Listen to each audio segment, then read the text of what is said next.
नीलाम भुज श्याम मल को मलांगम सीता समारो पितवाम भागम पाणो महासायक चारु चापम नमामि रामम रघुवंशनाथम।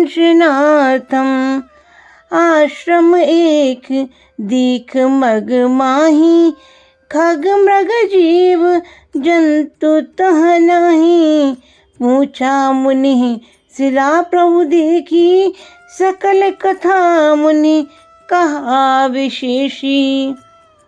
गौतम नारी श्राप बस उपल देह धर धीर।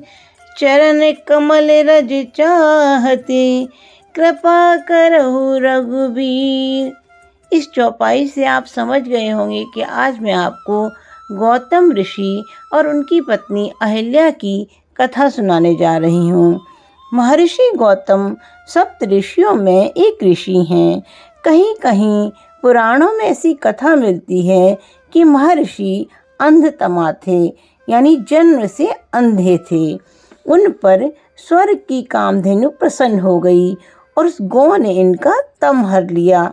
ये देखने लगे, तब से इनका नाम गौतम पड़ गया। ये ब्रह्मा जी की मानसी सृष्टि के हैं।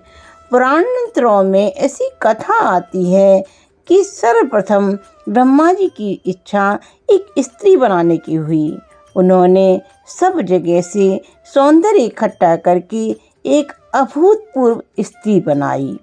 उसके नख से शिख तक सर्वत्र सौंदर्य ही सौंदर्य भरा था।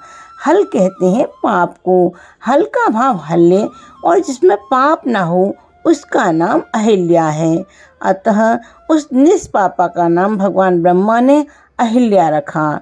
यह पृथ्वी पर सर्वप्रथम इतनी सुंदर मानुषी स्त्री हुई कि सब ऋषि देवता उसकी इच्छा करने लगे।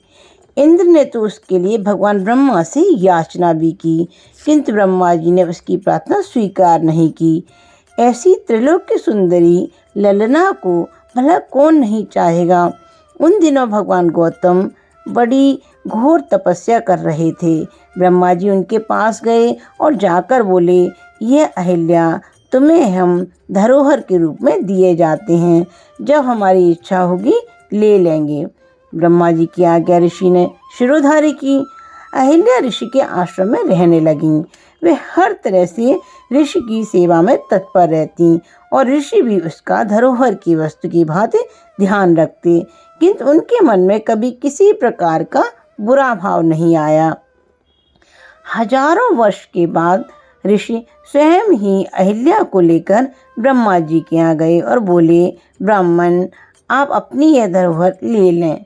ब्रह्मा जी उनके इस प्रकार के संयम और पवित्र भाव को देखकर बहुत प्रसन्न हुए और उन्होंने अहिल्या का विवाह इन्हीं के साथ कर दिया।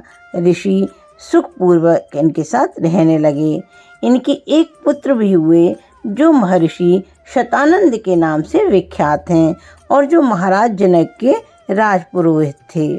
इंद्र ने जब अहिल्या के साथ अनुचित बर्ताव किया तब उसमें अहिल्या की भी कुछ सम्मति समझकर गौतम जी ने उसे पाषाण होने का शाप दे दिया।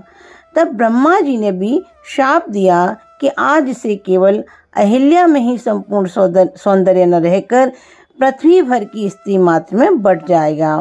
उन्होंने इंद्र को शाप दिया कि तुम्हारा पद स्थायी नहीं रहेगा, इंद्र सदा बदलते रहेंगे। इस प्रकार ऋषि गौतम अपनी पत्नी को त्याग कर हिमवान पर्वत पर तपस्या करने चले गए। जब श्री रामचंद्र जी की चरण धूलि से अहिल्या पुनः पवित्र हो गई तब गौतम ऋषि ने उसे स्वीकार कर लिया। महर्षि गौतम का चरित्र अलौकिक है। इनके ऐसा त्याग, वैराग्य और तप कहाँ देखने को मिलेगा। बरसत पद पावन शोक न सावन, प्रगट भई तम पुंज सही, देखत रघुनायक जन सुखदायक, सन्मुख होए करे जोरि रही, अति प्रेम अधीरा पुलक शरीरा, सुख नहीं आवहि वचन कही, अतिशय बड़े भागी चरण ने लागी, जुगल नयन जले धार बही।